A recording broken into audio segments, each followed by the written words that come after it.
Good morning. Yeah. Good morning, everyone. So as Cameron said, I talk about asset management and optimization. So that's what I like to talk about. I'm not going through every single item, but what I like to say is asset management is a very broad thing. So it starts with the boring stuff, with the asset management framework and strategies and all this stuff, class. So people have to have an interest to actually work on this. But on the other side, asset management is also a lot about condition assessment and how you predict failures in the future and for this you actually need data and systems which actually give you the decision tool to make the asset management decisions. So this is where there's a lot of overlap, and also asset management is what Dean is doing with the leak detection. It's asset management as well. So I always struggle with where does this all sit. So in the future, I will very closely work with Kevin. And also, like the others, I work with WASA. I'm part of the research managers team in the innovation group, asset management forum. And so I try to get also some knowledge out of this. So, and I get to the first one. So with the RMIT, I met a person who actually looks after the PhD students. And he said, look, our PhD students always look for projects. And what about you let us come into Golden Valley Water? We just walk through the corporation and just interview people and what the problems are. And then they came up with this list. So I like to make it open to everyone in IWN. So because some of them are not really in the asset management space. But so the first one is the pump, for example. That's an old project we had anyway. So you can come up to me and we can then arrange. I've got a meeting on a Thursday this week with RMIT, and then we talk about the next program, which is 2020. And then we can do, whenever students come, we can put projects up. It doesn't mean that you get the project. The student will be funded through RMIT. You only have to put in-kind contribution and you get the outcome of it. So the IP of the findings are yours. Okay, so the next thing is I try to find a tool to actually assist with the AMAF legislation, so which is the Asset Management Accountability Framework. And what it does, it actually gives you a maturity within for your organization. So I'm part of the WASA steering committee for the benchmarking tool, which is AMCV. And they have decided to go with the UK model, which has 39 categories, and then there are questions underneath to actually get a maturity rating. But I've also found that the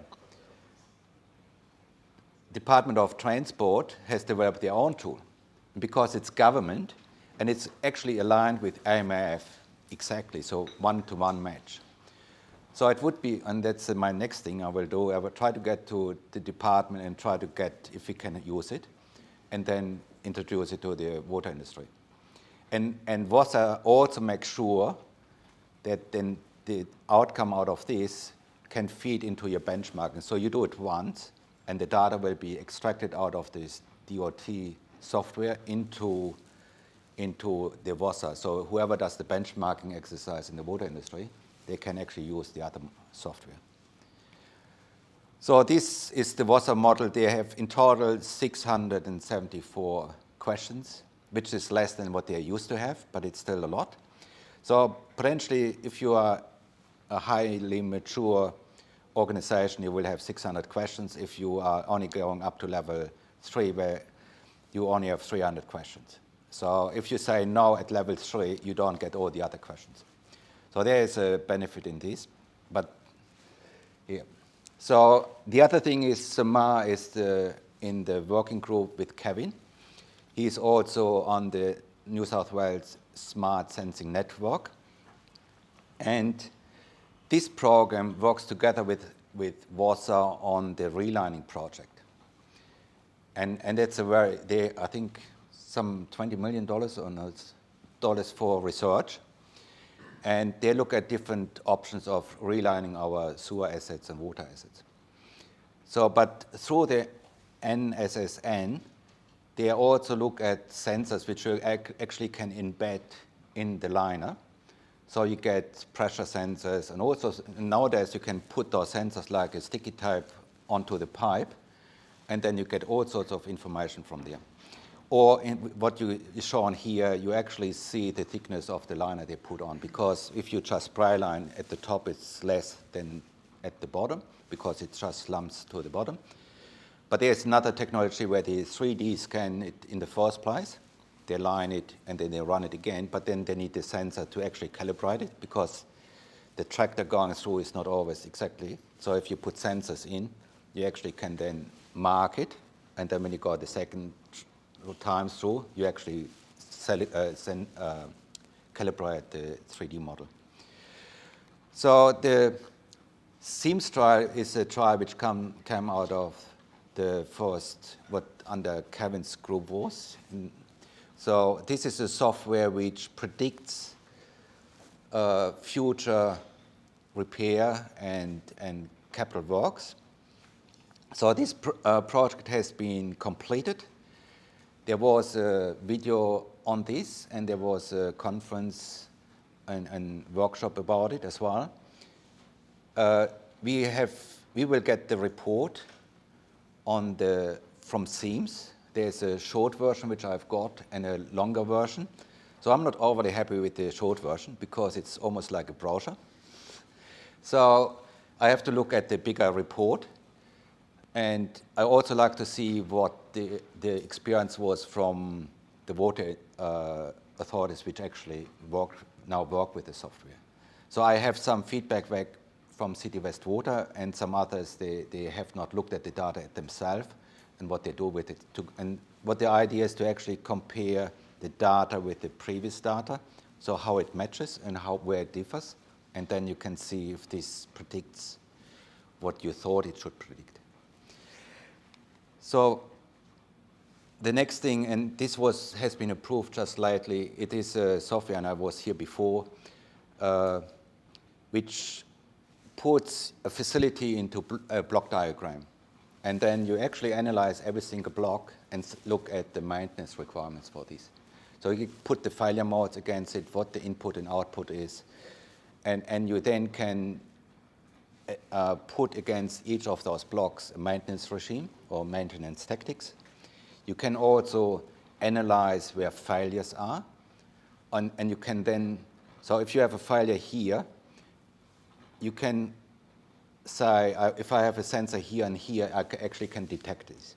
So it runs scenarios, and you actually can place sensors at a smart location, not just putting a sensor somewhere and say, measure the pressure, but if you put it in a different spot, you actually get two failure modes of two different things. So that's what the software does. It cost only $15,000 to trial. Because no one was interested, I still convinced Brett to actually do it. We do it at Garden Valley Water at the treatment facility, and then we give the knowledge to you. And that will kick off soon. So I only have to write the contract. So this is something Erica suggested, and we are working on this LG sonic system, which actually depresses the growth of blue-green algae. And it was put to me into our program. So the issue is, I think Western Port Water already had done a trial. It seems to be that City West Water already has some of those, but the older model. The LG is not giving this away to us as a trial. They would like to sell it and give us money back if it's not working, but not the lot. So potentially we have to purchase it, and there's one option now. IWN can purchase it, or the water authorities can purchase it. But yeah, we have to talk about this. I'll give it another go and ring, because I have to deal with Netherlands. I will ring Netherlands office and talk to them and try to convince them what Dean said. You are getting here a whole of Australia potentially. If you do a trial with us, everyone else in Australia will try it. And we've got always blue-green algae problems. So the next thing is, which is a water quality device. So you can have this fixed on a tower, but you also can have this. So Ixom, which is known from the chlorine gas, so they also have some other parts in the organization, and they develop those things. And they ship this whole thing across to Australia. And they are saying, if we rent it for $4,000 a month, and we have to rent it for half a year, then they ship it across to us. So it's not a lot of money. We can trial it, we can ship it around, it fits on a truck, and you just move it around. So what it does is actually it has the little part at the bottom there. This one here, it's a sensor which goes into your reservoir and actually measures all those things. So it measures your blue-green algae. So you actually can select where the best water is. And then with the next thing, which is this one, which comes from Exxon as well, it's a different way to take water out of a reservoir. So what it is just a shaft, and it's just simple metal structure. And it has this lever, which is there. And it just opens with hydraulics, with air. So this fills the container with air, and it lifts it up, and water can gush in. And you have water uptake. So with this other tool, you actually can detect where the best water is. Then you open the flap at this level, and then you get the water in. So usually, like we have a Sunday Creek, a tower, we've got 3 valves. So we can take it from the top, the middle, and the bottom, and that's it. With this one, you can take it at pretty much any level you want, because it's very selective. And it's a very simple structure. So I tried to get this across as well from America, but they don't do this. We have to buy this one. But it's also difficult to convince the water industry to try something new. Where I can see this as well to be used is possibly in a wastewater treatment farm. So I'm not sure if the winter lagoons or something you have similar issues.